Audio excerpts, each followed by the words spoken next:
kooti ekkiriza okulagayo abeeyimirize ba Hajjali era ne tuba identifyinga. Ebisingako awo twabiwaayo mu buwandiike. Mu buwandiike kitegeeza ekiddirirwa kirindira nsalawo ya kooti oba bw'enaaba erina bye yeetaaza ebirala. Kooti etusabye tukomewo ng'ennaku z'omwezi 5 lujja kuba lwakusatu. Ennaku z'omwezi lwakuna 5 lujja kuba lwakuna omwaka guno omwezi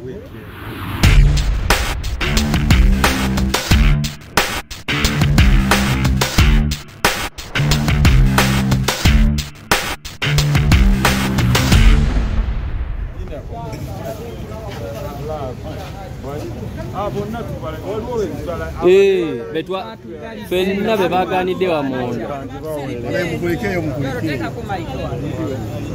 bakukiriza ogikolera wano naye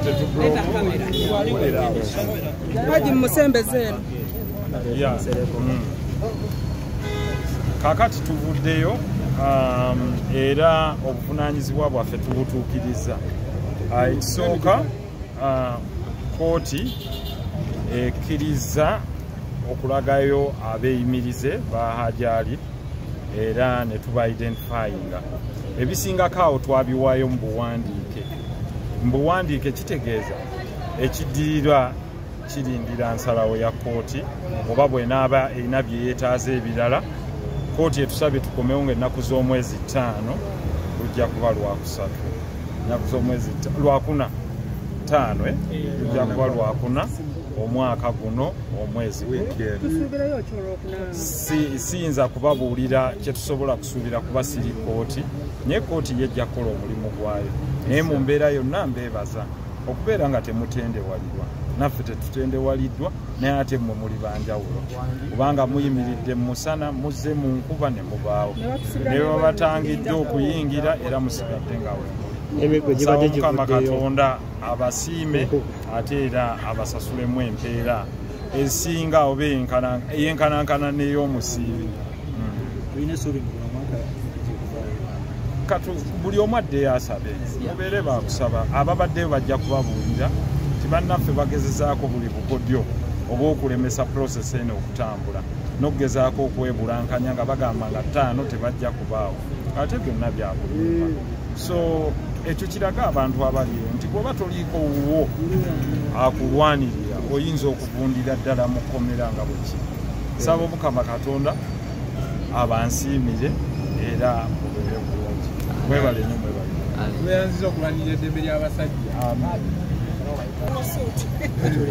Okusookera ddala tujja kwebaza abantu abazze abatannakoowa okujja mu guno omusango. Ekyamazima kino ekintu kirungi nnyo. Twebaza bakanso baffe ku sayidi naddala ya omuntu waffe Hajjali Mwizera abakoze kyonna ekisoboka n'ekitasoboka okulabika nga ate tubaako we tutuuka olunaku lwolwaliro. Kati essuubi erino wammanga nti tubadde tujja ebbanga lyonna naye nga tetuweebwangako mukisa gutulaga ssuubi nti obaolyawo tuyinza okuweebwa bbeeyi. Olwaleero okusaba abagenda okweyimirira Hajji kabonero akalaga nti kooti ekkiririza mu kikolwa eky'okweyimirira omuntu waffe ku musango gwaliko. Era y'ensonga lwaki nti abantu baffe bazze ne babajjako buli kimu ekibakwatako profiles zaabwe buli kimu nekinootingibwa, then kati ekisigadde kyekya prosecutors okubanga batandika okutunula mu mpapula zino eziweereddwa eri abantu abagenda okweyimirira Hajji waffe, then tube nga tukomawo. Wabula akakodyo akabaddewo nti ate ku sayidi ya state ebadde egezaako okuteekawo embeera ewakanya enkola yaffe eno ey'okubanga omulamuzi akkiriza ng'ennaku z'omwezi 5 naye tuli bamukisa nti olunaku lwolwaleero omulamuzi akozesezza obuyinza obumuweebwa n'atuwa ennaku ez'okumpi ng'ennaku z'omwezi 5. Tegeeza ng'ennaku z'omwezi 5 lugenda kubeera lwakuna.